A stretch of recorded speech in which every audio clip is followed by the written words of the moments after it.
আসসালামু আলাইকুম সম্মানিত ভিউয়ার্স, পূর্বের ন্যায় আবারও হাজির হলাম আপনাদের মাঝে নতুন একটা ভিডিও নিয়ে। আজকের ভিডিওতে থাকছে আমরা পাঠাও পে অ্যাপস কীভাবে রেজিস্ট্রেশন করব সেই বিষয় নিয়ে আলোচনা করা হবে। স্ক্রিনে দেখতে পাচ্ছেন পাঠাও পে অ্যাপসটা। আপনার এই অ্যাপসটা প্রথমে প্লে স্টোর থেকে ডাউনলোড করে নেবেন। এর জন্য আপনারা সোজা চলে যাবেন গুগল প্লে স্টোরে। ঠিক আছে, গুগল প্লে স্টোরে আসার পর এখানে সার্চ করবেন পাঠাও পে লিখে এবং অ্যাপসটা ইনস্টল করে নেবেন। আমার ইনস্টল করা আছে, এখানে আপডেট চেয়েছে, আমি আপডেট দিচ্ছি না। সো আমার ফোনে থাকা অ্যাপসটা দিয়ে আমি কাজ করে দেখাচ্ছি। ঠিক আছে, এখন আমরা পাঠাও পে অ্যাপসটা ওপেন করব। ওপেন করার পর এখানে দেখতে পাবো যে নিচে গেট অ্যাসেটেড লেখাটা চলে আসছে। দেন আমরা এখানে ক্লিক করব। এরপরে এখানে আমাদের একটা নাম্বার দিতে হবে যেটা দিয়ে আমরা পাঠাও পে অ্যাকাউন্ট করব। সো আমি নাম্বারটা দিয়ে নিচ্ছি, আপনারা দিয়ে নেবেন। এখন নিচে কন্টিনিউ বাটনে ক্লিক করবেন। সো কন্টিনিউ বাটনে ক্লিক করার পর আপনাদের নাম্বারে একটা ভেরিফিকেশন কোড যাবে, সেটা এখানে বসাতে হবে। সুন্দরভাবে কোডটা বসানোর পর কন্টিনিউ বাটনে ক্লিক করব। কন্টিনিউ বাটনে ক্লিক করার পর এখানে আপনাদের এনআইডি কার্ডের তথ্য অনুযায়ী ডকুমেন্টসটা পূরণ করতে হবে। ঠিক আছে, প্রথমে আপনাদের এনআইডি কার্ড অনুযায়ী নাম দিতে হবে। দেন আমি আমার নামটা দিয়ে নিচ্ছি। এরপরে নিচে যে অপশনটা দেখতে পাচ্ছেন জেন্ডার, এখানে আপনারা জেন্ডারটা সিলেক্ট করে নেবেন। ঠিক আছে, দেন এখানে জেন্ডার সিলেক্ট করার পর নিচে আপনাদের এনআইডি কার্ড অনুযায়ী যে বয়স সেটা আপনারা এখানে সিলেক্ট করবেন। বাদ দিয়ে দেওয়ার পর নিচে কন্টিনিউ বাটন দেখতে পাচ্ছেন, এখানে ক্লিক করবেন। এখন আপনাদেরকে এখানে 5 ডিজিটের একটা পিনকোড সেট আপ করতে হবে। ঠিক আছে, সো আমরা এখন এখানে 5 ডিজিটের একটা পিনকোড সেট আপ করে নিচ্ছি।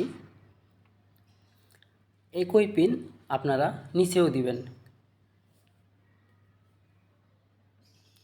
সো কনফার্ম করার জন্য নিচে একই পিন দেওয়ার পর আবারও কন্টিনিউ বাটনে ক্লিক করব। কন্টিনিউ বাটনে ক্লিক করার পর আমাদের অ্যাকাউন্ট অলরেডি সাকসেস। এখন আমরা এটাকে ডানে ক্লিক করব। এরপর এখানে আমাদেরকে লগ ইন করতে হবে, যে পিনটা সেট করেছিলাম সেটা দিতে হবে। সেই পিন দেওয়ার পর আমরা লগ ইনে ক্লিক করব। লগ ইনে ক্লিক করার পর আবারও ভেরিফিকেশন একটা কোড যাবে নাম্বারে, সেটা বসাতে হবে। সো নাম্বারটা বসানোর পর এখানে কোড নাম্বারটা বসানোর পর আবারও সাবমিটে ক্লিক করব। সাবমিটে ক্লিক করার পর এখানে স্কিপ অ্যান্ড ট্রাস্ট ডিভাইস, যদি ট্রাস্ট ডিভাইস করেন তাহলে আর অন্য কোনো ফোনে আপনাদের অ্যাকাউন্টে লগ ইন হবে না। ঠিক আছে, আপনারা চাইলে স্কিপ করে দিতে পারেন। সো আমি স্কিপ করে দিলাম, এখন ডানে ক্লিক করলাম। সো সাবমিটে ক্লিক করার পর দেখতে পাচ্ছেন এখানে এনআইডি কার্ড ভেরিফিকেশনের জন্য একটা নোটিশ চলে আসছে। সো অ্যাপসটা প্রথমত এখন এনআইডি কার্ড ভেরিফিকেশন করতে হবে। এর জন্য আমাদেরকে এখান থেকে ব্যালেন্সও দেখতে পাবো এবং অ্যাড মানিও করতে পারবো। অ্যাড মানি করার জন্য অবশ্যই এনআইডি কার্ড ভেরিফিকেশন করতে হবে।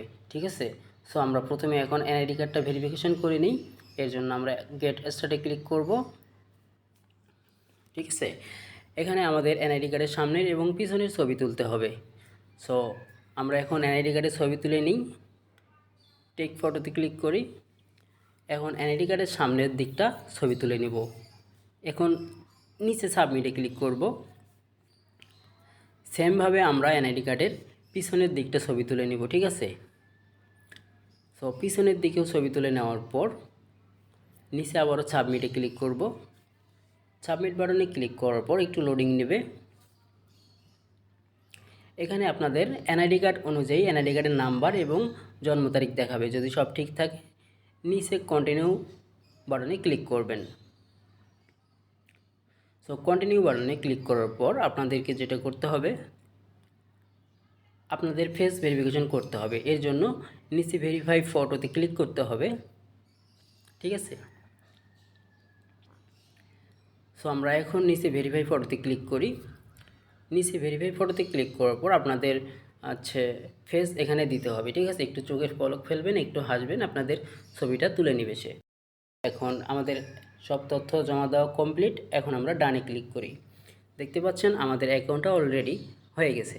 এখন আমরা এখান থেকে অ্যাড মানি করতে পারবো, সব কিছু করতে পারবো। সো গাইস, আজকের ভিডিওটি ছিল এই পর্যন্ত। দেখা হচ্ছে আবারও পরবর্তী কোনো ভিডিওতে।